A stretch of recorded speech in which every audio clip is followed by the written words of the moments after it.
Sveiki visi tai kitų laidos gerbėjai. Manau, jau atspėjote, su kokiu fakultetu šiandien jūs supažindinsime. Taip, tai telekomunikacijų ir elektronikos fakultetas.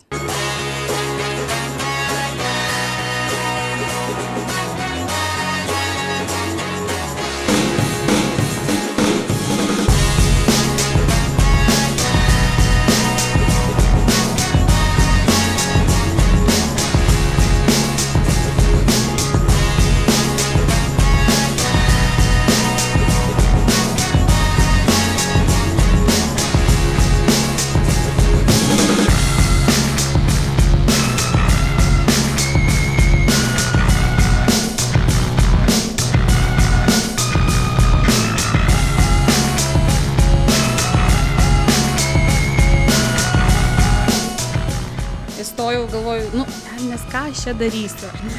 Bet kai teko susidurti su tokia situacija, kad teko kolegai sulituoti tam tikrą įrenginį, man patiko ir nusprendžiau toliau tęsti studijas.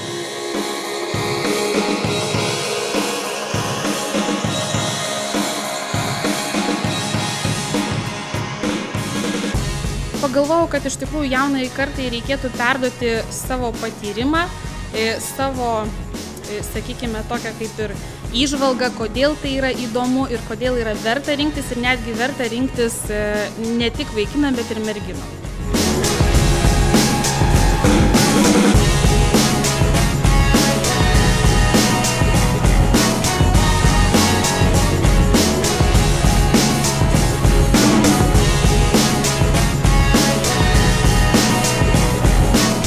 Esu ir akademikas, esu ir premijų laureatas, bet didžiausias mano darbas tai šiais metais organizuoju 50-ąją konferenciją.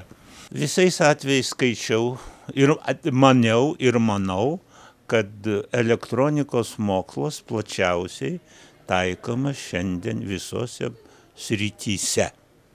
Todėl pasirinkę šią specialybę studentai visur, visame pasaulyje, Lietuvoje darbą ras. Ir tada truputį tingėjo pasimokyti ir dabar tingi. Ir aš mėginau nusirašinėti ir dabar mėginu nusirašinėti. Pakitų nėra, bet pasikeitė techninės priemonės. Šiandien kompiuteris yra išganimas, mums buvo logaritminė liniuotė. Pats įspūdingiausias atvejas tai vis dėlto buvo mano vadovo akademiko Baršausko 60-mečio minėjimas. Tada aš buvau doktorantukas, ar tada skaitęs aspirantas, buvo eilinis kolega, kaip ir jūs. Tada tas gyvenime įvykis labai didelį paliko įspūdį.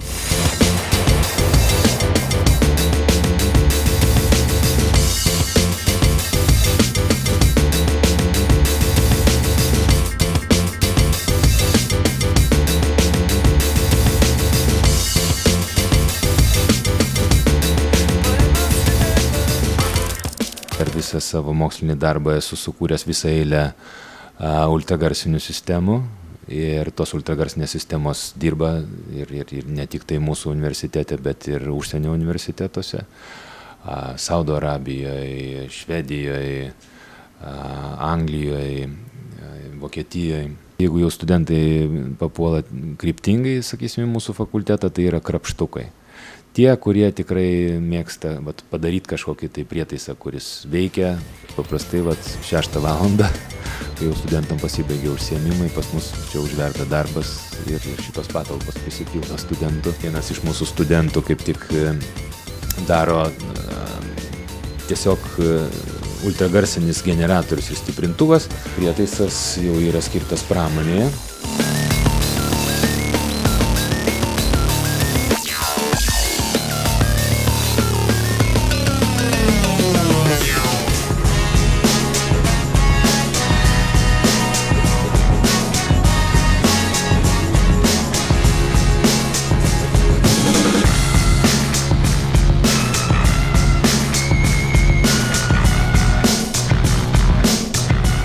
fakultetas man reiškia labai daug. Kadangi aš beveik nuo 6 klasės jau pradėjau konstruoti, tai man net nebuvo abejonės, kur stoti iš tikrųjų. Aš iš karto žinau, kur stosiu. Be jokių rūpesčių čia įstojau, labai fakultetą myliu ir tikiuosi, dirbsiu jo labui dar ilgai ir nuobodžiai. Visų pirma, mes labai daug dėmesio skiriam internetui. Vat, internete turim savo blogą, Facebooką turim savo sukūrę internetinį puslapį. O dabar žiūrim. Puiku.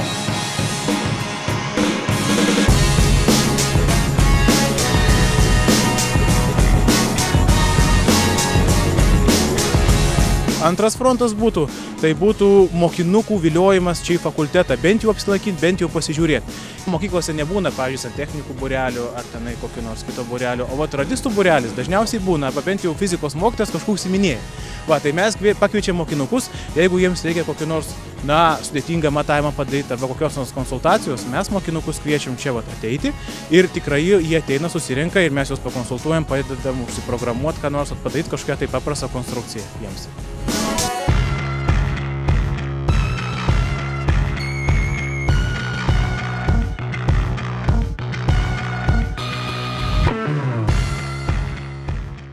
Mūsų katedrai dirba mokslininkų kelios grupės, o mūsų grupė tai yra interaktyvių elektroninių sistemų mokslinė grupė, kuri specializuojasi, vienas sritis yra medicininės, sakysim, įrangos monitoringo sritis, konkrečiai švirkštinių infuzinių siurblių, o dar kitos sritis yra grunto zondavimo sistemos ir dabar nauja kryptis yra poliprofileninių didelio diametro vamzdžių sienelės storio matavimas. Turim iš esmės dalinai mūsų produktą, dalinai mūsų užsakovų, tai yra jų pompos, švirkštinės infuzinės pompos, labai dažnai naudojamas medicinoje.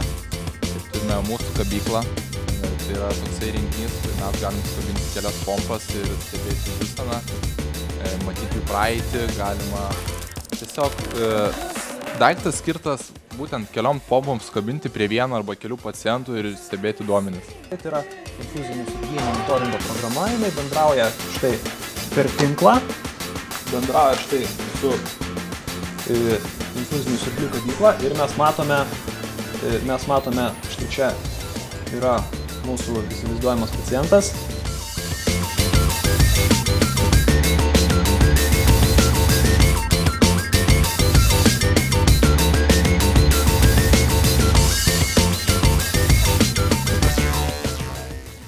Bevieliai kardiografai, kardiosignalų registratoriai. Ir jie realiam laike gali registruoti kardiogramos signalą, skaičiuoti širdies susitraukimų dažnį, siųsti realiam laike ir kardiogramą. Atrodo, pataikiau į savo rieše esančią arteriją,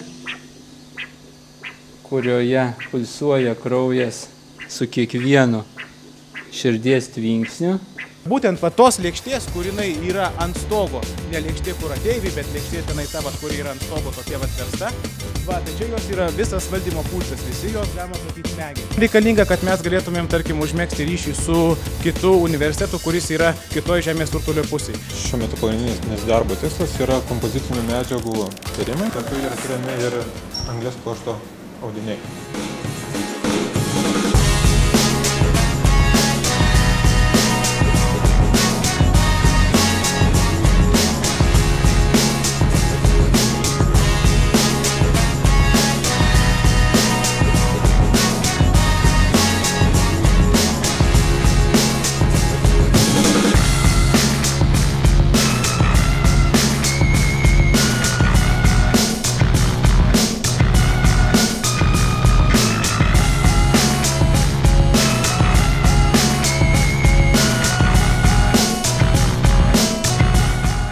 Tikimės, jog mikrograndynai veikia puikiai ir duomenų srautai jūs pasiekė sėkmingai. Šios dienos laidą baigėme nuo telekomunikacijų ir elektronikos fakulteto. Iki!